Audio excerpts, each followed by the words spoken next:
an orphaned tiger cub raised in a licensed sanctuary alongside house cats, grows into a gentle giant who believes he's one of them, forcing his devoted human carer to make a heartbreaking choice between the life he knows and the wild nature he was born to embrace.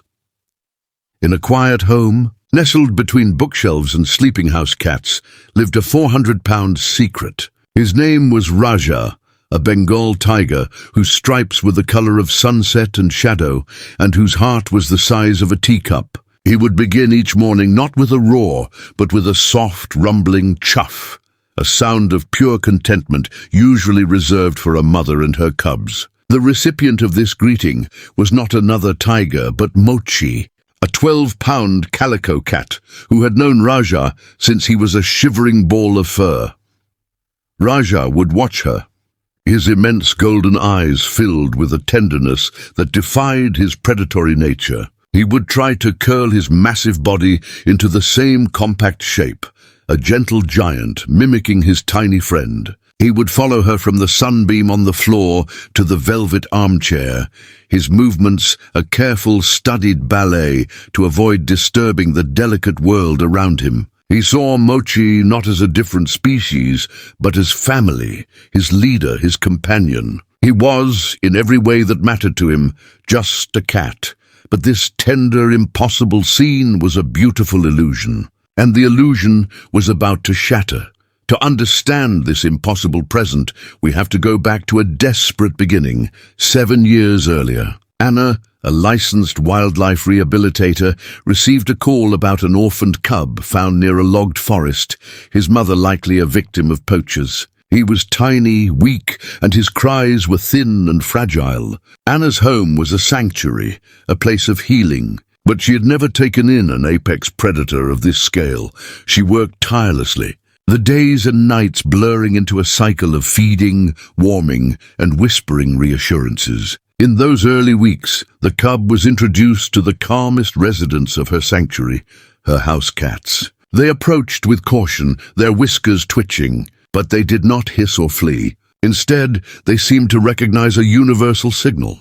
It was a phenomenon biologists call Kinshasa, the cuteness cues of an infant that trigger a caregiving response, even across species. The cub's large head, big eyes, and helpless vulnerability told them he was not a threat. He was a baby who needed a family, and so they became his. Mochi, the matriarch, would groom his head with her rough tongue. The others would curl up against his growing body, a patchwork quilt of fur against his brilliant orange. Raja learned their language, the silent blink of trust, the gentle headbutt of affection, the quiet purr that rumbled deep in his chest. He learned to play their games, batting softly at a dangling string, his giant paws retracting their formidable claws with surgical precision. He had found his family, but as the months turned into years, a dangerous truth began to grow with him. The days unfolded in a rhythm of gentle absurdity.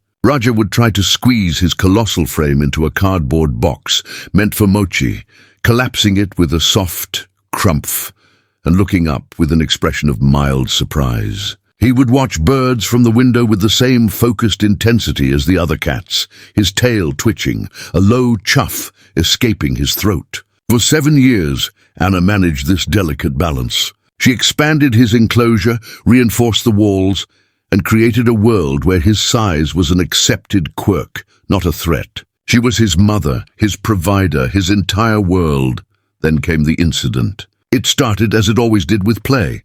Raja and Anna were in the living room, a game of chase that involved a sturdy rope toy. He was bounding, light on his feet for a creature of his size, full of joy. He lunged for the toy, but his momentum was too great. The floorboards groaned under his weight as he skidded, not with aggression, but with the clumsy exuberance of a kitten who didn't know his own strength. He collided with the heavy oak dining table.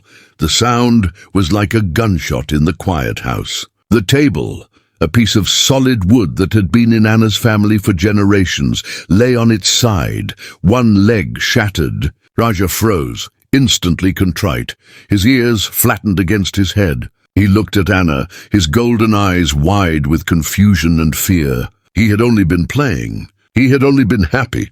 It wasn't an act of aggression. It was an act of love. And that's what made it so terrifying. The broken table was a symbol, an undeniable sign that the world she had built for him was breaking apart. That night she couldn't sleep.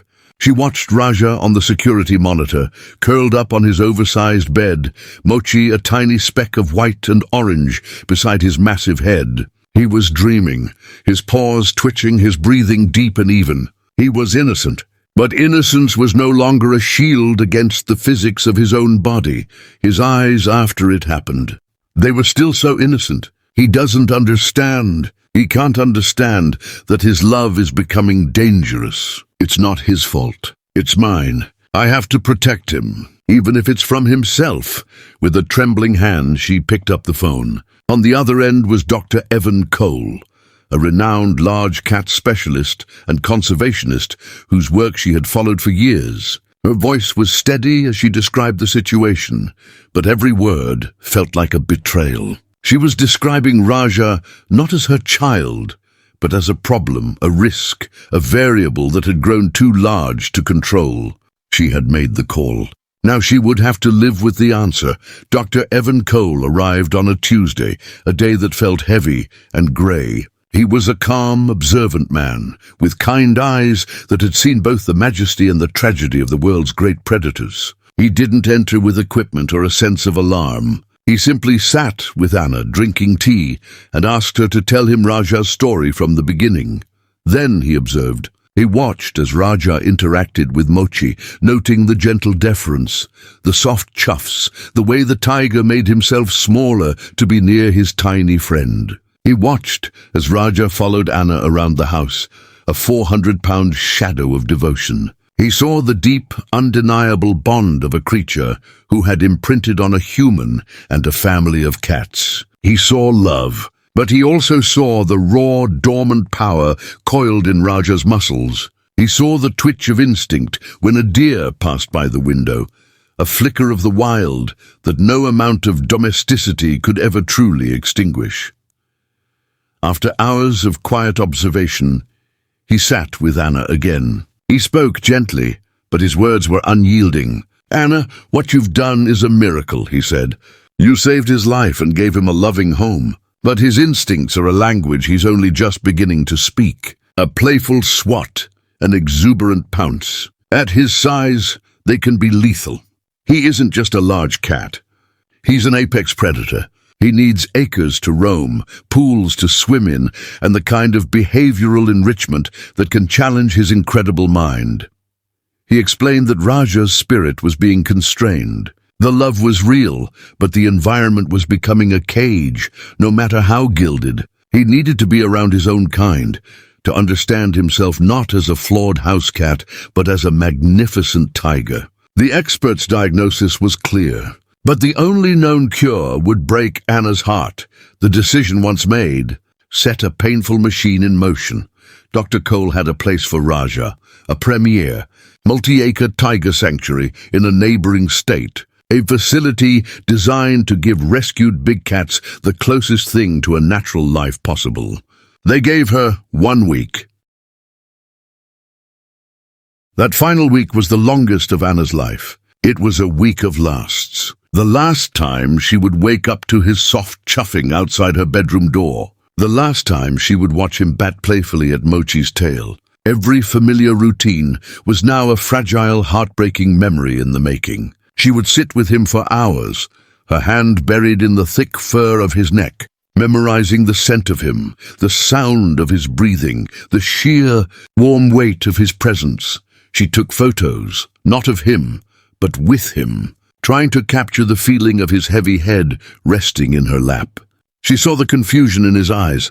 He could sense her sadness, the tension that hung in the air like a storm cloud, but he couldn't understand its source. To him, nothing had changed. The sun still rose, Mochi still ruled the house, and Anna was still his entire world. She knew what she had to do for his sake, but she didn't know if she had the strength to do it. The transport crate arrived like a Trojan horse, a large metal box that represented a future Raja couldn't comprehend. The first challenge was getting him comfortable with it. Dr. Cole advised a slow, patient process of positive reinforcement. Anna placed his favorite blankets inside, then his food, then his toys. For 2 days she worked with him, her voice a calm, steady murmur of encouragement. He was hesitant at first, sniffing the strange metal object with suspicion. He looked to her for reassurance, his golden eyes asking the question, "Is this safe?" Trusting her as he always had, he eventually stepped inside. He was still a cat at heart, and a new box, however large and strange, was an object of curiosity. Seeing him inside it, the metal door still open, was a gut-wrenching preview of the final goodbye. Every step toward the transport crate was a step toward his future, and a step further away from her. The morning of the journey arrived under a grey, indecisive sky. The transport team was quiet and professional, moving with a respectful solemnity. Raja was lured into the crate one last time with a piece of his favorite meat. The moment the latch clicked shut, a deep, mournful sound echoed through the house. It wasn't a roar of anger, but a low, confused moan. It was the sound of a heart breaking. Mochi sat on the windowsill, her tail wrapped around her paws, watching the proceedings with an unnerving stillness, as if she understood.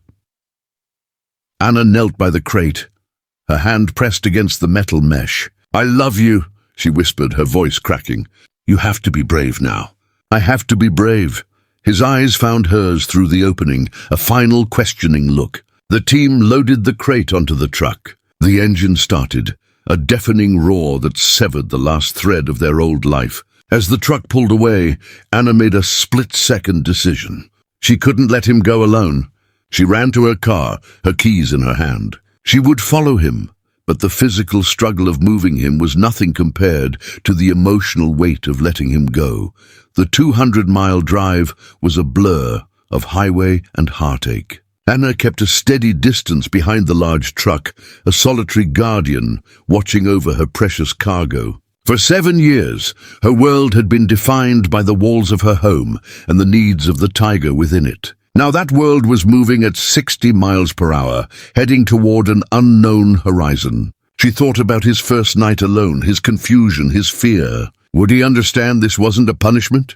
Would he ever forgive her? The miles stretched on, each one a painful stitch, pulling their lives apart.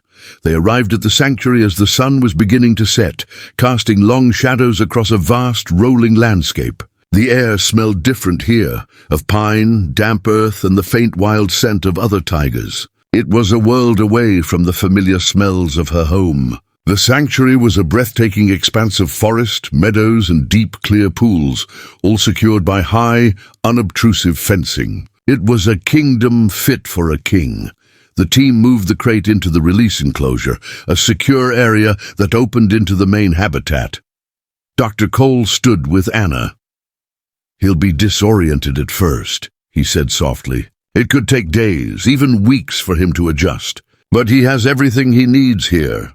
The door to the crate was opened remotely. For a long moment nothing happened. Then slowly a striped head emerged, followed by a powerful body. Raja stepped out onto grass, his paws sinking into the soft earth. He looked around, his body tense, his senses overwhelmed. He was small again, a stranger in a vast, intimidating world.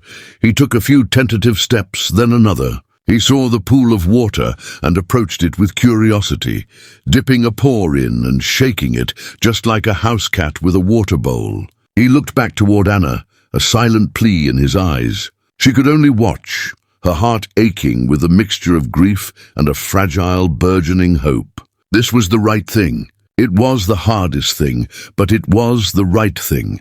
Anna never returned to the sanctuary in person. Dr. Cole had advised against it, explaining that it would only confuse Raja and hinder his adjustment. But they had installed a series of live feed cameras, and she was given a private link. Every day she would watch him. At first, he spent most of his time near the area where he was released, as if waiting for her to come back. But slowly, curiosity began to conquer grief. She watched as he explored the far reaches of his territory. She saw him run for the first time, not in a confined living room, but through acres of open meadow, his powerful muscles finally used for their intended purpose. She saw him discover the joy of swimming, submerging his whole body in the cool water, a look of pure bliss on his face. One day, she watched breathless as he met another tiger, a rescued female named Suki. There was a cautious greeting, a shared chuff, and the beginning of a new bond. He was becoming the tiger he was always meant to be. One evening, Anna logged on and spoke into the microphone connected to a speaker near his den. "Raja," she said, her voice soft. "It's me, buddy." Across the miles, the tiger, who was resting by the water's edge, lifted his head. His ears swiveled. He looked around, a flicker of recognition in his eyes. He let out a low, soft chuff. It was a sound of memory, of a love that time and distance could not erase. He was no longer a house cat who thought he was a tiger. He was a tiger who would never forget being a cat. This story is a powerful reminder that true love is not about possession, but about wanting what is best for another, no matter the personal cost. If you were moved by Raja's journey to find his true home, subscribe to see more stories of impossible bonds, like the one about the leopard who trusted a human to save her dying cub.